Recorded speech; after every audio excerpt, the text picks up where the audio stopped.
The floodwater in the basement was ice cold and smelled of rotting earth. But it wasn't the chill that made Meredith's blood freeze. As she pried open the rusted steel box salvaged from the muck, the flickering flashlight revealed not family photos, but medical records stamped with the seal of a psychiatric ward. Her grandmother's frantic handwriting screamed from the yellowed pages, begging for release from a prison built by her own husband. Above her, the floorboards creaked with the heavy, rhythmic gait of her father, the town's most respected judge.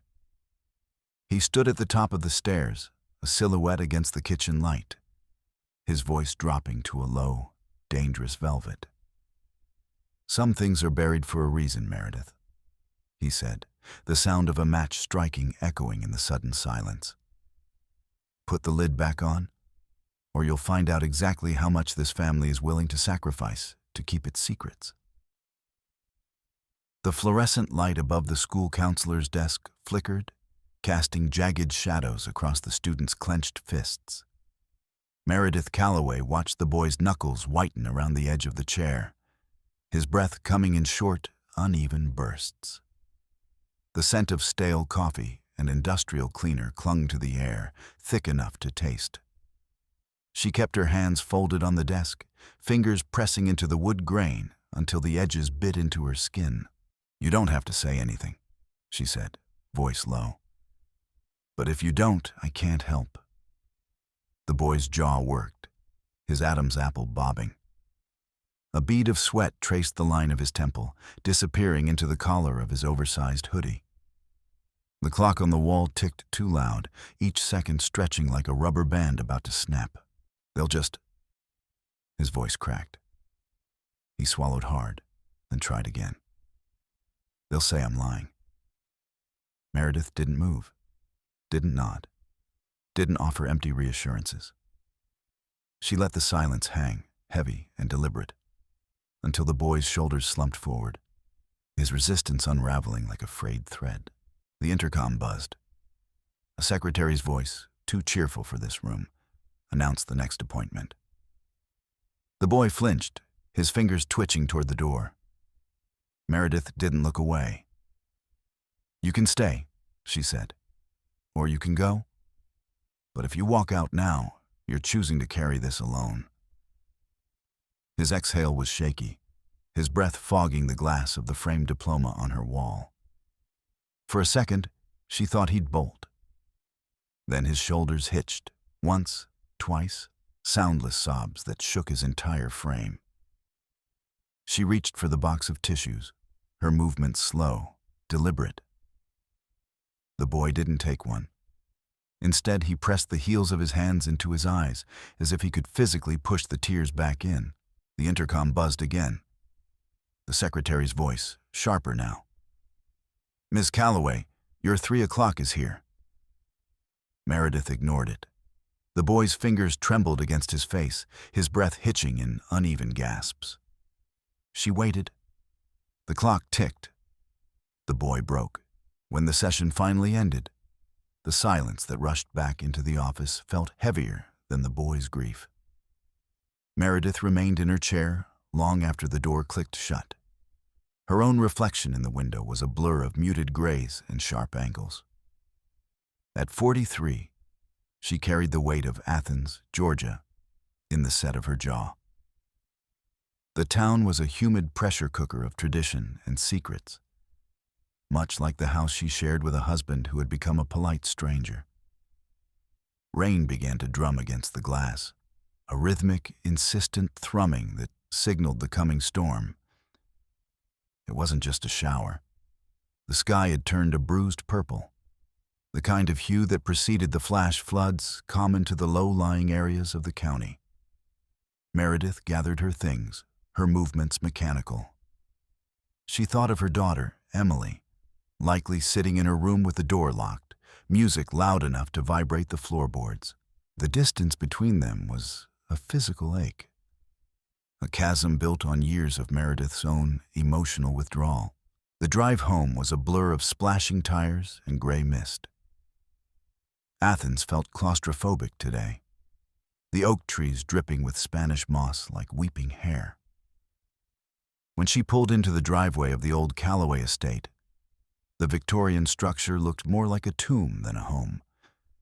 The dark green siding was slick with rain, and the porch sagged under the weight of the downpour.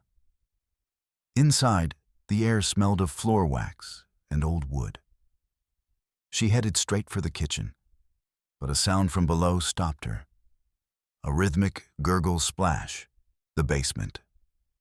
She hurried down the wooden stairs, her heart hammering. The bottom step was already submerged.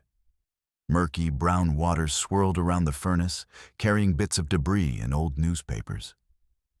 The smell was instantaneous. Rot, wet earth, and the metallic tang of rusted pipes. "Damn it," she whispered, the word lost in the roar of the rain outside. She waded into the cold water, her slacks soaking up the filth. She grabbed what she could, boxes of old tax returns, a crate of holiday decorations, tossing them onto the higher shelves.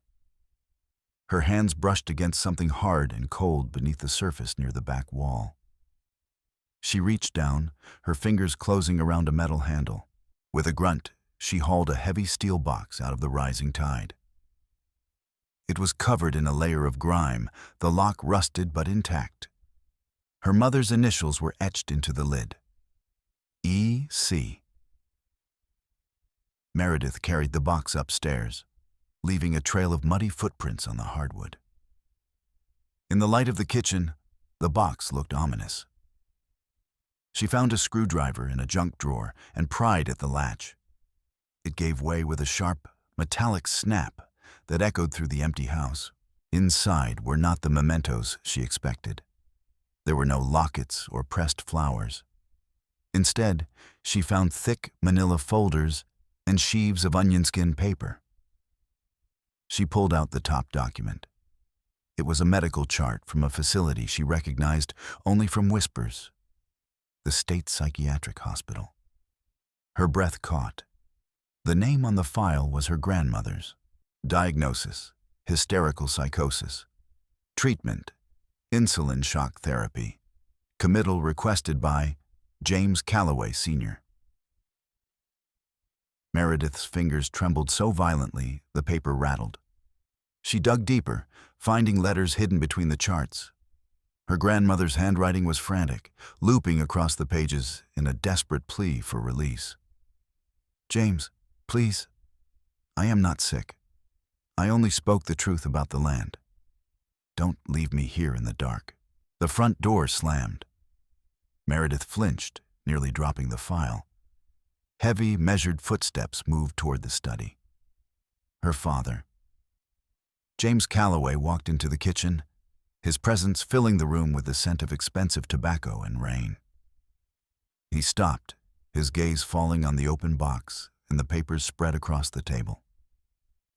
His face, usually a mask of judicial calm, shifted. His eyes narrowed, turning the color of a winter sea. "Put those back, Meredith," he said. His voice was quiet, but it carried the weight of a gavel. "Dad, what is this?"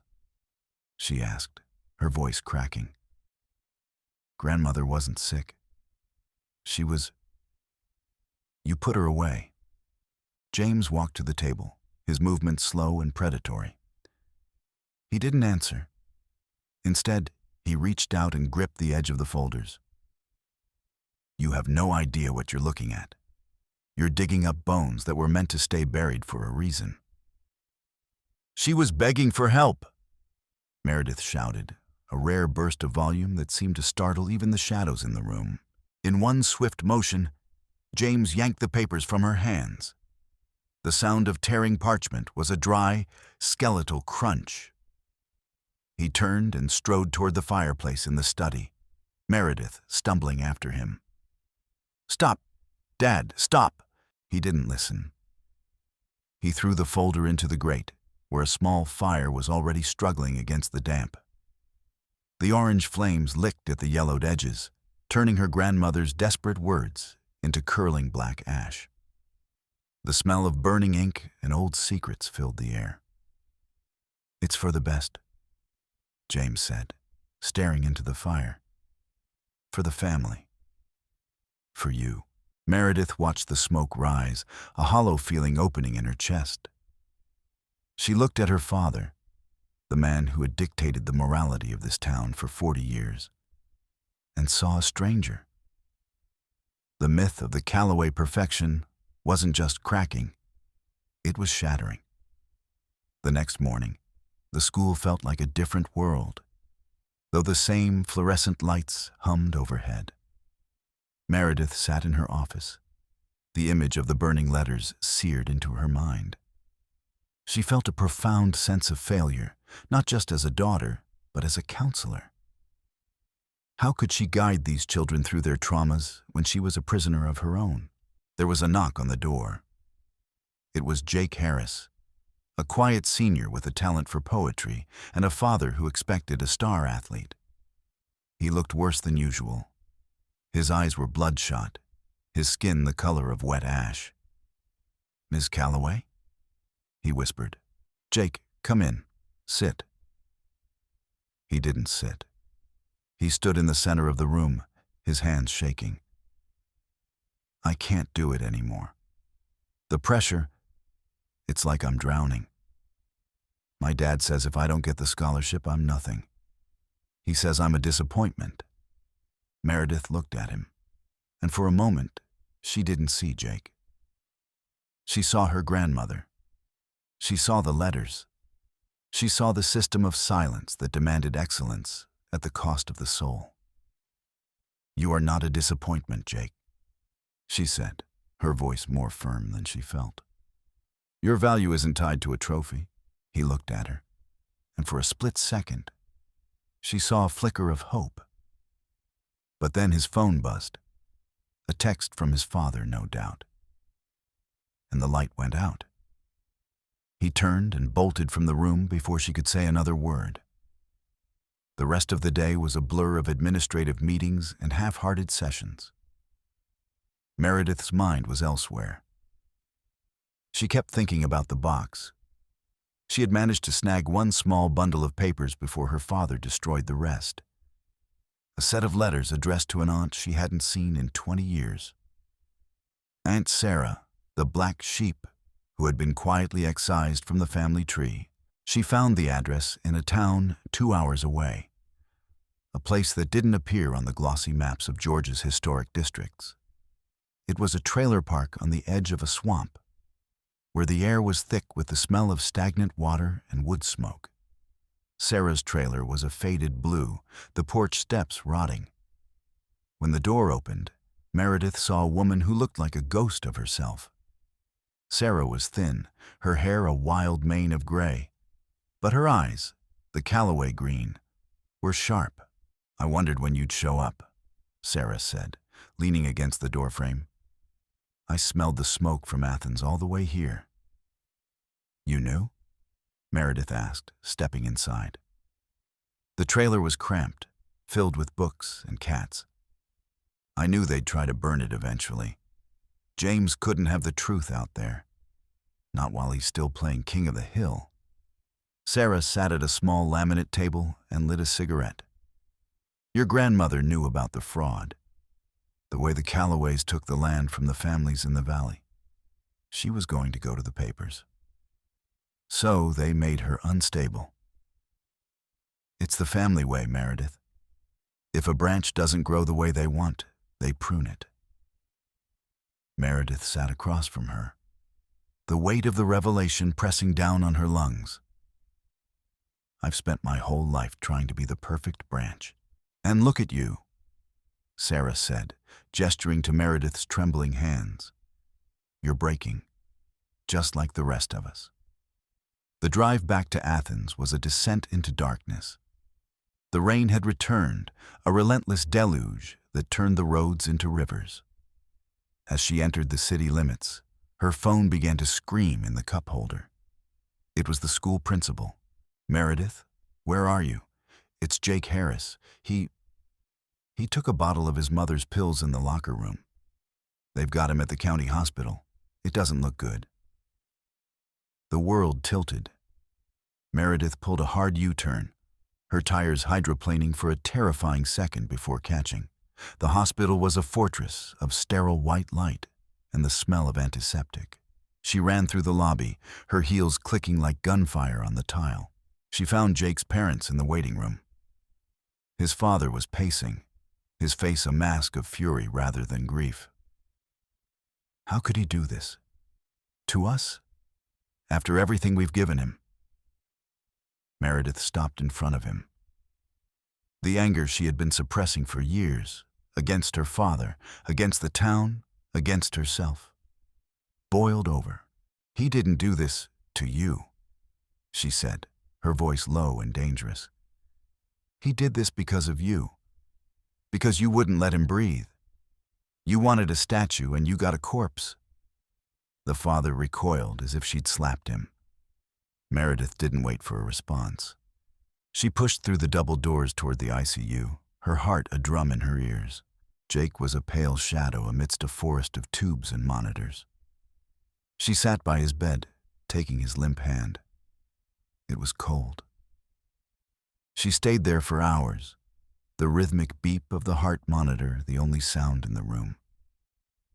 She thought about her daughter, Emily. She thought about the wall she had built between them to protect herself from the very pain she was now witnessing. She had to break the cycle. The night before the annual Calloway Memorial Dinner, a grotesque tradition celebrating the family's contributions to the state, Meredith found herself back in the basement. The water had receded, leaving behind a layer of silt and the stench of decay. She dug through the remaining boxes, finding what she needed: the last of the medical records she'd hidden in her car, and a tape recorder she'd used to document her conversation with Aunt Sarah. When she walked into the dining room the next evening, the scene was a tableau of Southern elegance. Crystal glasses glinted under the chandelier, the scent of roasted turkey and expensive perfume hung heavy in the air. Her father sat at the head of the table, the undisputed patriarch. Meredith didn't take her seat. She walked to the center of the room, the steel box in her arms. She slammed it onto the white linen tablecloth. The china rattled, a wine glass tipped, a red stain spreading like blood across the fabric. The room went silent. "Meredith," James said, his voice a warning growl. "Sit down. We are about to pray." "No," Meredith said. She reached into the box and pulled out a heavy kitchen knife she'd taken from the drawer. With a violent screech of metal on metal, she jammed the blade into the lock of the box, prying it open before the shocked eyes of the guests. She grabbed the first handful of papers, the records of her grandmother's forced lobotomy. "Let's talk about the Calloway legacy," she said, her voice ringing out, steady and sharp. "Let's talk about the women who were silenced so the men could stay powerful." She began to read. She read the doctor's notes. She read the transcripts of the land grabs. She read the letters her mother had hidden for 40 years. James stood up, his face a terrifying shade of purple. "Give me those papers." He lunged across the table, his hands clawing for the documents. Meredith stepped back, shielding the papers with her body. She turned to Emily, who was watching with wide, terrified eyes. "Look at them, Emily," Meredith cried, thrusting the medical charts toward her daughter. "Look at the dates. Look at the signatures. This is who we are. This is the perfection your grandfather wants you to die for." Emily took the papers, her fingers trembling as she scanned the cold, clinical descriptions of her great-grandmother's suffering. She looked at her grandfather, and the mask of respect she'd worn her whole life fell away, replaced by a raw, visceral horror. "You did this?" Emily whispered. James didn't answer. He slumped back into his chair, the fire gone out of him. He looked old. He looked small. One by one, the other relatives began to speak. A cousin mentioned a nervous breakdown that had never been explained. An uncle admitted to being paid off to stay quiet about a land dispute. The wall of silence didn't just crack. It dissolved into a chorus of long-buried grievances. Meredith took Emily's hand. The girl's grip was tight, desperate. They walked out of the house together, leaving the wreckage of the Calloway name behind them. The air outside was cool and smelled of rain-washed pine. For the first time in her life, Meredith felt she could draw a full breath. Months later, Meredith sat on her porch, the evening sun casting long, golden shadows across the garden. She was no longer the school counselor. She had started a local foundation dedicated to adolescent mental health, focusing on the pressures of familial expectations. It was slow work, but it was honest. She pulled a sheet of stationery toward her. "Dear Emily," she wrote, "I spent 40 years learning how to hide. I'm spending the rest of my life learning how to be seen. I'm sorry it took a flood to wake me up. I'm sorry I let the silence become our language." She looked up as the screen door creaked open. Emily stepped out, 2 mugs of tea in her hands. She sat in the chair next to Meredith, her dark red hair glowing in the twilight.